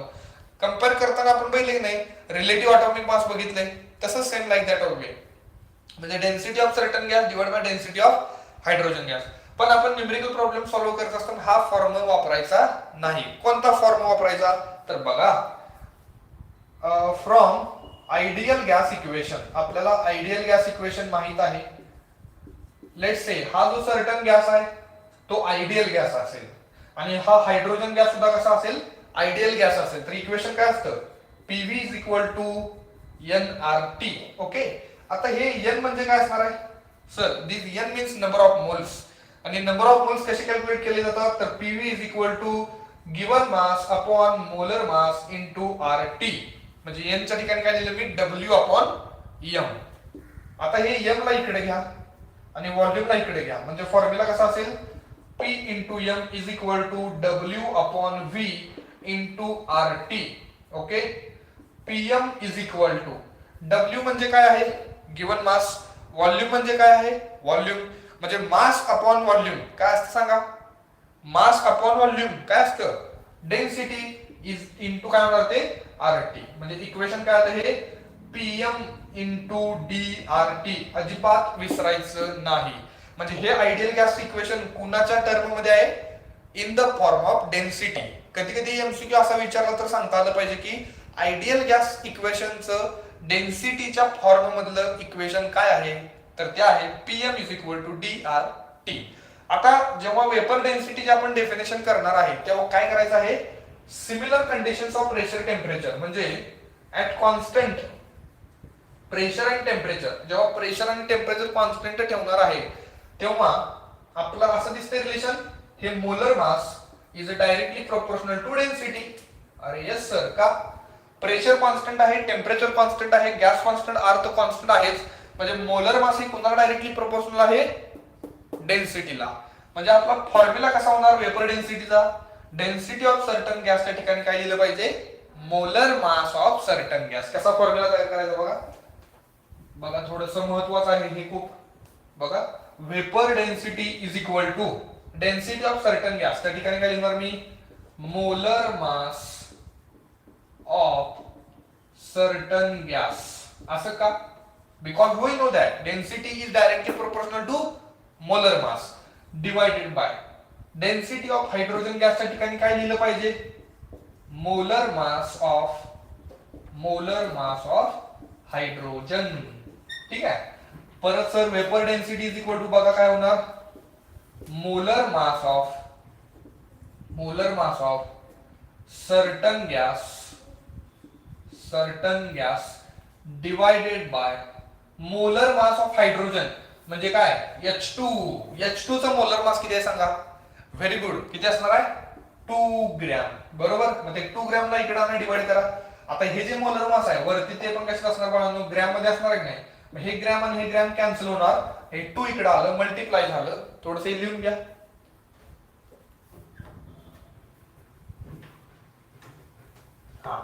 म्हणजे फॉर्म्युला आपला कसा होणार? तर vapour density into 2 is equal to काय? Is equal to molar mass of certain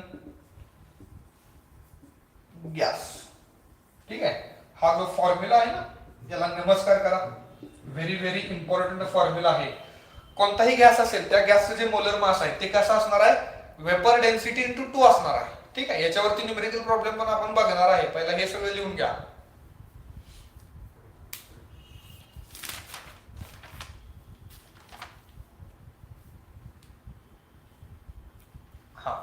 आता हा जो फॉर्म्युला तुम्ही इथे लिहिलेला आहे वेपर डेन्सिटीचा, तो एका सिंगल सबस्टन्स साठी म्हणजे सिंगल गॅस साठी लिहिलेला आहे. ओके. आता एखादं गॅसियस मिक्सचर असेल, काय असेल? Gaseous mixture. बघा, फॉर अ गॅसियस मिक्सचर, तर त्या मिक्सचर साठी ही जी वेपर डेन्सिटी असणार ती कुठली असणार? तर मिक्सचरची. बरोबर. इंटू 2 करा, इज इक्वल टू काय भेटणार आहे तुम्हाला? Molar mass of certain gas च्या ठिकाणी काय लिहिणार? Average molar mass of gaseous mixture. म्हणजे हे दोन फॉर्म्युले जे आहेत या दोन फॉर्म्युले मधला फरक कळला पाहिजे. हा जो फॉर्म्युला आहे तो एका सिंगल गॅस साठी यूज करा, म्हणजे त्याची वेपर डेन्सिटी इंटू 2 करा, तुम्हाला त्याचा मोलर मास भेटणार आहे. परंतु एक गॅसियस मिक्सचर असेल तर त्या गॅसियस मिक्सचर साठी मिक्सचरची वेपर डेन्सिटी पाहिजे, त्याला 2 न मल्टिप्लाय करा, काय भेटणार? Average molar mass of gaseous mixture. जसं इथं मोलर मास आहे तसं एव्हरेज मोलर मास. आणि त्या एव्हरेज मोलर मास कसं कॅल्क्युलेट करायचं हे बघितले की नाही आपण? बघितले सर? लिहून घ्या.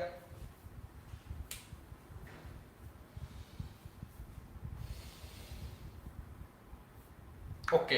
एक क्वेश्चन बघूया आपण याच्यावरती. दोन क्वेश्चन, हे दोन फॉर्म्युले लिहून घ्या. क्वेश्चन काय बघा.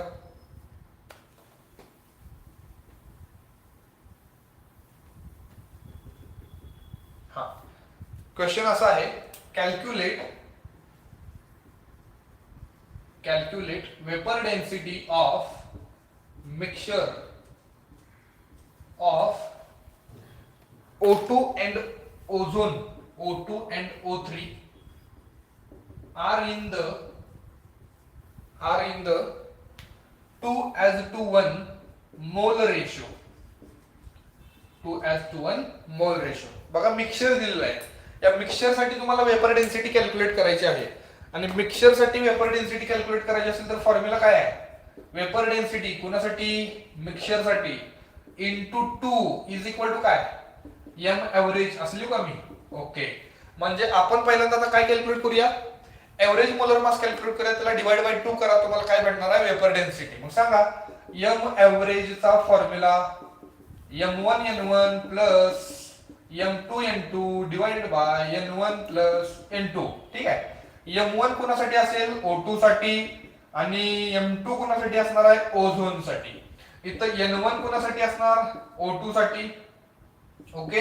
आणि N2 कोणासाठी असणार? O3 साठी. सांगा, M1 ची व्हॅल्यू म्हणजे O2 साठी 32, त्याच्यासाठी N1 दिले का? 2:1 मोल रेशो म्हणजे 2 व्हॅल्यू आहे, इथं 1 असेल. ओझोन साठी किती आहे? 48 मोलर मास असणार. म्हणजे एम एव्हरेज किती येते सांगा? M average is equal to 32 into 2 plus 48 into 1 divided by 3. हे मग आपण कॅल्क्युलेट केले पण 64 प्लस 48 डिवाइड बाय 3. 8 आणि 4 12, 2 इथं 112 डिवाइड बाय 3. 112 divided by 2. बघा किती येते हे. हे तुमचं एव्हरेज मोलर मास आलं बाळांनो. पण वेपर डेन्सिटीचा फॉर्म्युला आता कसा होणार? वेपर डेन्सिटी कुणासाठी? मिक्सचर साठी काय होणार? एम एव्हरेज की जे किती आले? 112 डिवाइड बाय 3 डिवाइडेड बाय हे 2 इकडे येऊन काय होणार? डिवाइड होणार की जे किती असणार आहे? 2. म्हणजे हे 112 अपॉन 6 होणार की ज्याचा आन्सर आहे, म्हणजे 112 डिवाइड बाय 6 किती येते बघा. हा, की ज्याचा आन्सर येणार आहे 18.67. हे आहे वेपर डेन्सिटी कुणाची? मिक्सचरची. Okay. Write down.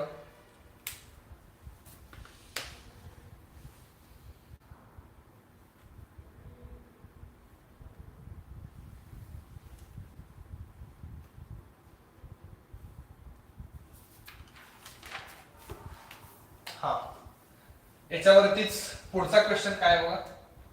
Vapour density वरती. Calculate the molar composition. Calculate the molar composition of mixture of SO2 and SO3, sulfur dioxide and sulfur dioxide, full stop. If it's a vapor density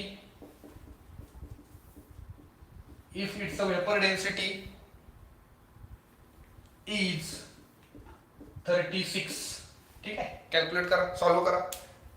vapour density 36 असताना काय calculate करायचं आहे, molar composition. ठीक आहे, कुणाला काही doubts वगैरे असेल तर कमेंट मला विचारू शकताय. हा, तर पहिल्यांदा आपल्याला काय कॅल्क्युलेट करायचं आहे, एम ऍव्हरेजचा फॉर्म्युला सांगा.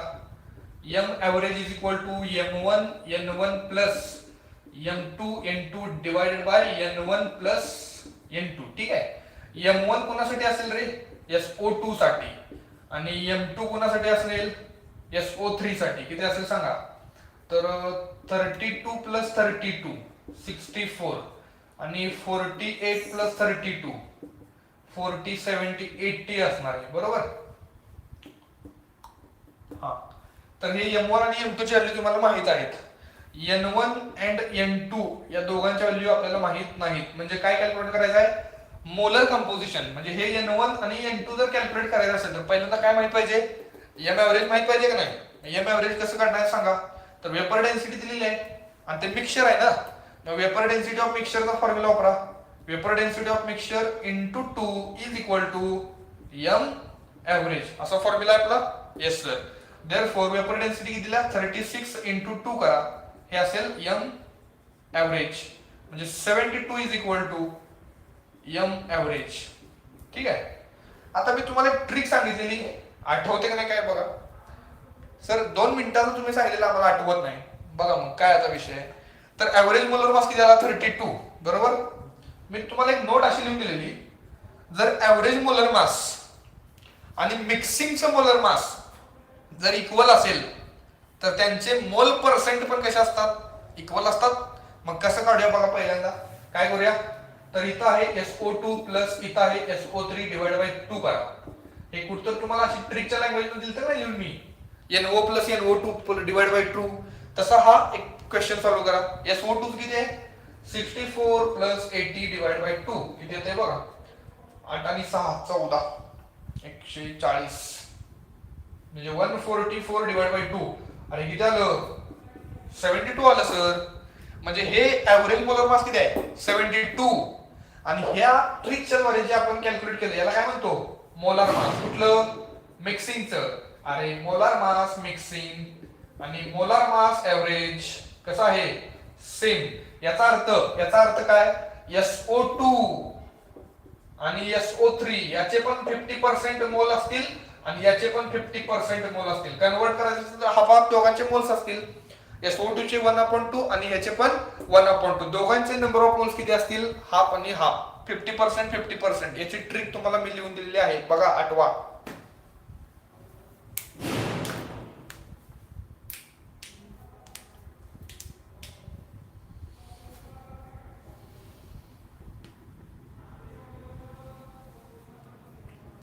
हा, नेक्स्ट क्वेश्चन बघा. मग ह्या ट्रिकला अजिबात विसर पडता कामा नये, कुठं ना कुठं तुम्हाला ही ट्रिक आठवलीच पाहिजे. ठीक आहे, हा. नेक्स्ट क्वेश्चन बघा, calculate the vapour density of gaseous mixture. Calculate the vapour density of gaseous mixture. एक गॅसियस मिक्सचर आहे, त्याच्यासाठी वेपर डेन्सिटी कॅल्क्युलेट करायची आहे. containing oxygen, containing O2 and O3 in the 4:3 mass ratio. 4:3 mass ratio. थोडा तरी confidence आला असेल आता क्वेश्चन सॉल्व्ह करण्यासाठी. हा,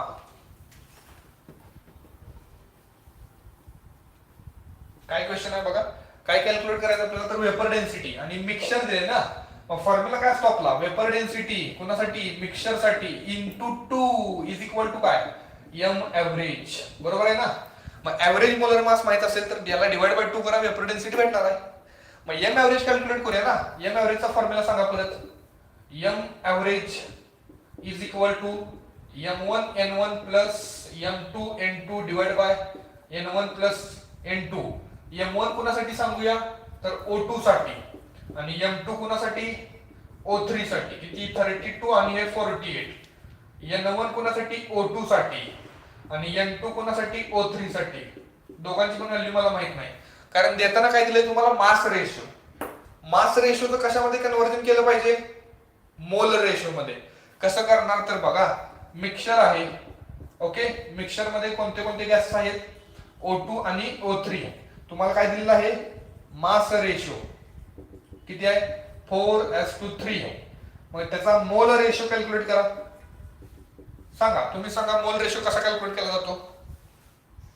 रोहन सांग, मोल रेशो कसा कॅल्क्युलेट करायचा. जर मोल पाहिजे असतील आणि मास दिला असेल तर डिवाइड बाय मोलर मास. म्हणजे 4 अपॉन याचं मोलर मास 32 ऍज 2, याचं मोलर मास 3/48. ओके, सॉल्व्ह करा. म्हणजे इथं कसं होणार, दोन्ही साईडला 16 ने मल्टिप्लाय करा. म्हणजे 16 × 4/32 ऍज 2 3/48 × 16. म्हणजे 4/2 4/2 ऍज 2 3/2 होणार. ते नाही 3 होणार इथं. Okay,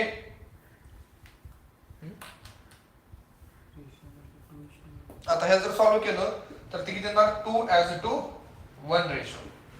this is the mole ratio. कसं कसं हे कॅल्क्युलेशन सॉल्व्ह करा फक्त. मग आता फॉर्म्युल्यामध्ये सगळ्या व्हॅल्यू पुट करा आणि एम एव्हरेज कॅल्क्युलेट करा. M average is equal to M1 किती आहे, 32 इंटू N1 किती आहे बघा, N1 2 आहे, प्लस M2 किती आहे, M2 दिले का, दिले 48 × 1 डिवाइडेड बाय 2 + 1. हे असणार आहे एव्हरेज मोलर मास. किती किती येणार आहे, 112/3. ओके, हा. आता इथं वेपर डेन्सिटी फॉर्म्युला कसा असणार सांगा मग. हा, वेपर डेन्सिटी कोणासाठी, मिक्सचर साठी, इज इक्वल टू काय, एम एव्हरेज 112 डिवाइड बाय 3 परत डिवाइड बाय 2 होणार, 112 डिवाइड बाय 6 म्हणजे 18.67. याचा आन्सर कुठं मगाशी आपण सॉल्व्ह केलेला आहे. ओके, अशी तुम्हाला वेपर डेन्सिटी भेटणार आहे, लिहून घ्या.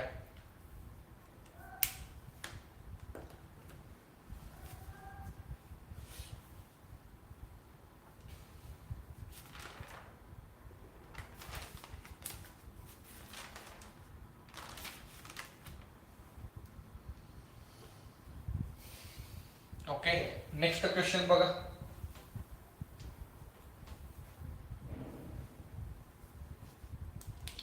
क्वेश्चन असा आहे, the density of gaseous mixture.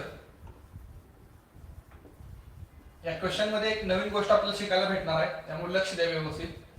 The density of gaseous mixture containing nitrogen and ozone O3 is 3.2 gram per liter at 24.63 sorry 2.463 atm and 300 Kelvin. Full stop.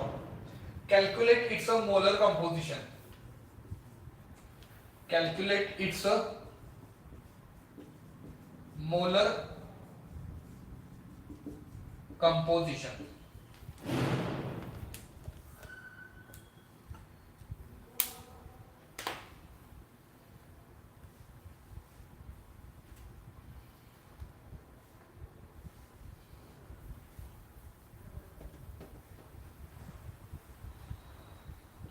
हा, आता मोलर कंपोजिशन कॅल्क्युलेट करायचं असेल तर सगळ्यात महत्वाचा आपला formula M average is equal to काय, M1 N1 plus M2 N2 divided by N1 plus N2. M1 कोणासाठी असणार आहे तर नायट्रोजन साठी की जे 28 ग्रॅम असेल, आणि M2 कोणासाठी असणार आहे, M2 ओझोन साठी किती 48 ग्रॅम. बरोबर. आता M एव्हरेज कसं काढायचं सांगा. फॉर्म्युला आहे आपल्याकडे, वेपर डेन्सिटी इंटू हे कशाचं मिक्सचरचं इंटू टू काय होणार is equal to molar mass कुठलं मिक्सचरचं किंवा एव्हरेज मोलर मास आपण लिहितो ना नेहमीप्रमाणे इथे M एव्हरेज. हा, या फॉर्म्युलेच्या मदतीने तुम्हाला काय भेटणार आहे, M एव्हरेज भेटेल. म्हणजे वेपर डेन्सिटी किती दिल्या बघा 3.2 ग्रॅम पर लिटर.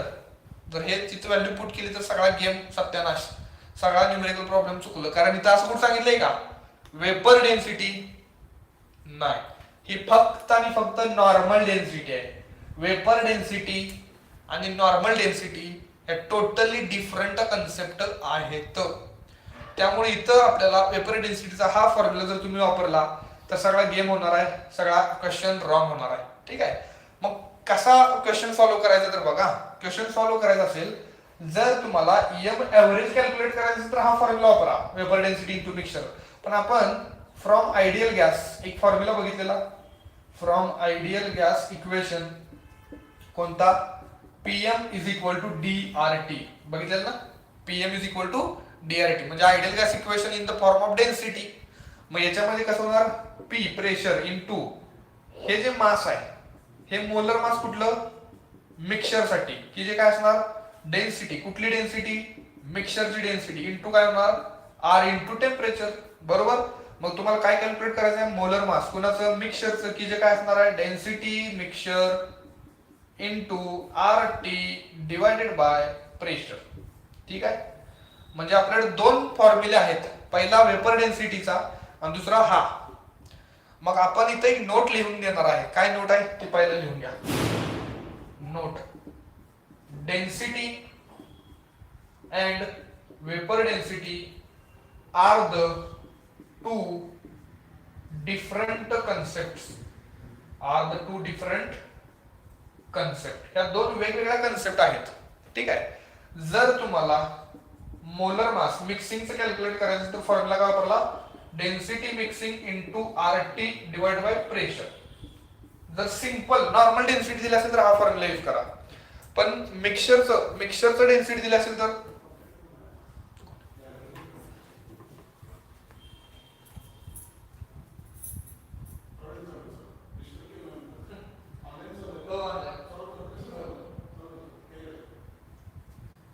हा. तर यामध्ये काय सांगितलं तुम्हाला, मिक्सचरचं मोलर मास कॅल्क्युलेट करायचं फॉर्म्युला काय, मिक्सचरची density into RT upon pressure. Okay. पण एम एव्हरेज कॅल्क्युलेट करायचं असेल, एम एव्हरेज आणि दिलंय काय आपल्याला वेपर डेन्सिटी, तर या वेपर डेन्सिटी पासून एव्हरेज मोलर मास कसं काढणार, तर vapour density into 2 is equal to काय असणार आहे एम एव्हरेज. हे दोन वेगवेगळे कन्सेप्ट आहेत. आता तुम्हाला डेन्सिटी कुठली दिल्या, वेपर डेन्सिटी दिल्या का नॉर्मल डेन्सिटी दिल्या, नॉर्मल डेन्सिटी. ठीक आहे, नॉर्मल डेन्सिटी. मग फॉर्म्युला हा वापरा. मग याच्यामध्ये तुम्हाला काय भेटल, मोलर मास, कुठलं मोलर मास, मिक्सचरचं मोलर मास. तेव्हा मग काय फॉर्म्युला होणार आपला, molar mass mixture is equal to density of mixture दिले का, हे काय दिले, गॅसियस मिक्सचर आणि त्याची डेन्सिटी किती आहे 3.2 ग्रॅम पर लिटर. ओके. हे तुम्ही लिहून घ्या पहिला, मग मला जागा घ्या त्याची जरा. हा काय होणार, तर डेन्सिटी मिक्सचरची 3.2 gram per litre into R ची व्हॅल्यू किती आहे, प्रेशर तुम्हाला एटीएम मध्ये दिला असेल तर आर पण लिटर एटीएम मधला 0.0821 litre ATM kelvin inverse mole inverse आणि टेम्परेचर किती आहे आपलं 300. Okay. Divided by pressure, pressure किती आहे 2.463 ATM. ATM get cancel, litre get cancel. आता याच्यामध्ये तुम्हाला एक परत ट्रिकी पॉइंट सांगतो, काय बघा, molar mass of mixture is equal to, इथं तुम्हाला एक नंबर दिसतोय कुठला 0.0821 इंटू 300. हे जे कॅल्क्युलेशन आहे बऱ्याच ठिकाणी नीट आणि जेईचे प्रॉब्लेम सॉल्व्ह करत असताना तुम्हाला दिसतं बरं का, नीट आणि जेईचे प्रॉब्लेम सॉल्व्ह करताना बऱ्याच ठिकाणी हे येणार आहे. याचा अर्थ असतो, म्हणजे याचं कॅल्क्युलेशन जर आपण केलं तर ते येणार आहे 24.63. किती येणार आहे, पाठच करा, लक्षात ठेवा. जे नीट आणि जेईचे कॅल्क्युलेशन जर फास्ट करायचे असतील तर असे ट्रिक्स तुम्हाला माहित पाहिजेत. ठीक आहे. मग मोलर मास ऑफ मिक्सचर काय होणार 3.2 इंटू 24.63 डिवायडेड बाय किती आहे 2.463. हे कॅन्सल किती टाइम्स होणार, तर 10 टाइम्स कॅन्सल होणार. म्हणजे इथे आन्सर येणार 3.2 इंटू 10. बरोबर का, हे एक्स्ट्रा आहे म्हणजे 32 ग्रॅम येणार बाळांनो. दिस इज द मोलर मास कुठलं, मिक्सिंगचं. हे मोलर मास भेटलं बरं का, मिक्सिंगचं मोलर मास. आता मोलचं काय कॅल्क्युलेट करायचं आहे, कॅल्क्युलेट मोलर कंपोजिशन. पहिलं हे लिहून घ्या.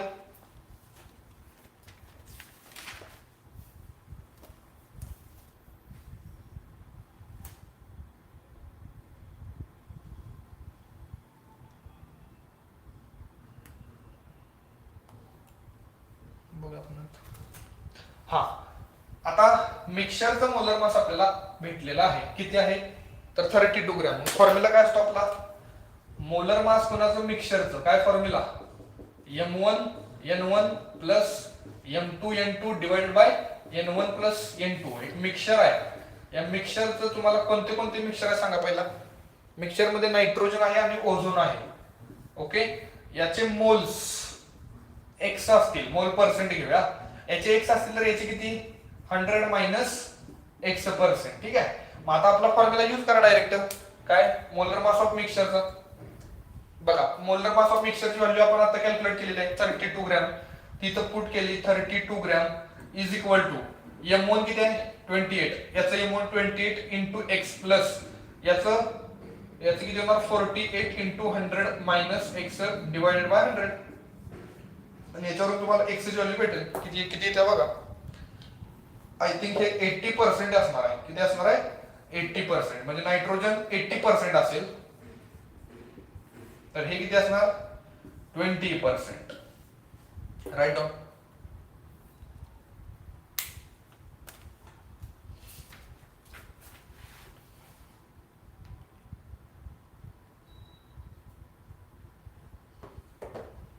ठीक आहे.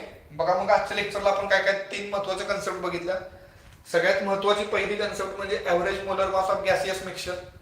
त्याच्यानंतर आपण काय बघितलं तर पर्सेंटेज कंपोजिशन, आणि त्याच्यानंतर वेपर डेन्सिटी. या 3 कन्सेप्ट तुम्ही आजच्या आज स्ट्रॉंग बनवा. नेक्स्ट लेक्चर मध्ये पुढच्या नवीन कन्सेप्ट बघूया. तोपर्यंत जय हिंद, जय महाराष्ट्र.